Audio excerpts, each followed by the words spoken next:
ce sont tous les personnages que l'on a rencontrés dans l'histoire de Rougaette. En quelle couleur je la colorie? Liam, 6 ans, est sourd depuis qu'il est né. Il y a 4 ans, il s'est fait poser un implant pour pouvoir entendre.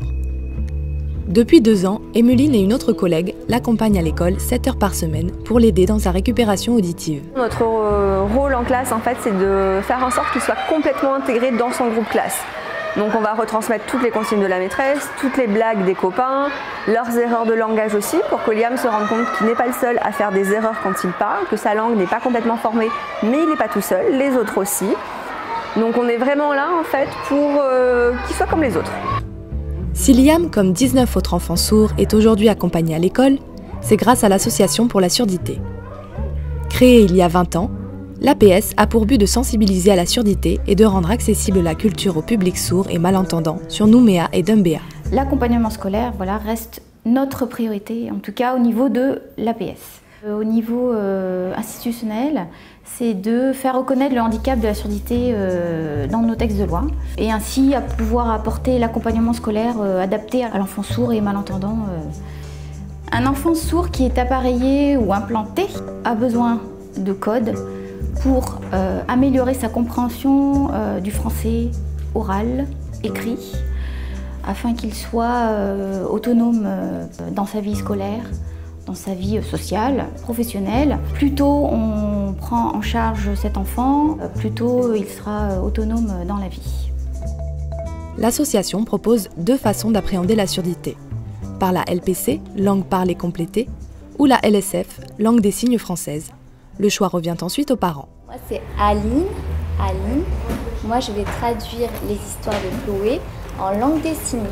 Jamais on n'a vu, jamais on ne verra la famille tortue courir après les... En plus de l'accompagnement scolaire, l'APS met un point d'honneur à rendre accessible la culture aux personnes en déficience auditive. Aline et Norine, employées de l'APS, exercent également aux côtés de Chloé dans ses bébés lectures à la bibliothèque Bernay. On ouvre un peu plus l'accessibilité à la culture, parce que ça fait partie de nos missions en plus du scolaire. Et pour nous, c'est un temps autant récréatif qui nous apporte beaucoup en tant que professionnels, parce que ça nous permet de sortir un petit peu du cadre scolaire et puis d'être auprès des enfants d'une manière différente et surtout dans un contexte assez joyeux, parce qu'on s'entend très bien avec Chloé et avec l'autre animatrice Myriam aussi. Donc c'est vraiment un temps récréatif et très agréable à passer avec la bibliothèque et les adhérents qui puissent venir et avoir accessibilité du coup. C'est super pour les enfants, surtout pour notre fille qui est sourde de naissance. Ça lui permet d'être intégrée dans les signes, dans le LPC et de rencontrer d'autres enfants et de partager ce moment magique avec eux. En plus des contes signés, les codeurs et traducteurs de l'association sont également envoyés sur des événements comme la nuit des musées, les journées du patrimoine ou encore des cafés signés, toujours dans leur démarche d'accessibilité à la culture. Aujourd'hui, l'association compte 60 familles adhérentes. Mais ce n'est rien comparé au nombre de personnes qui sont touchées par la surdité. En Nouvelle-Calédonie, on en comptabilise 8720. Aujourd'hui, nous aurions besoin de doubler nos effectifs pour pouvoir atteindre l'ensemble du territoire. Nous n'intervenons que sur Nouméa et le Grand Nouméa. Malheureusement, le reste du territoire est pour l'instant mis à l'écart. Pour Erika, maman de Liam, le code a été essentiel dans l'épanouissement de son fils. Quand il a commencé à parler, oui, ça a été très émouvant. Pardon. Et je voulais vraiment remercier l'APS d'exister.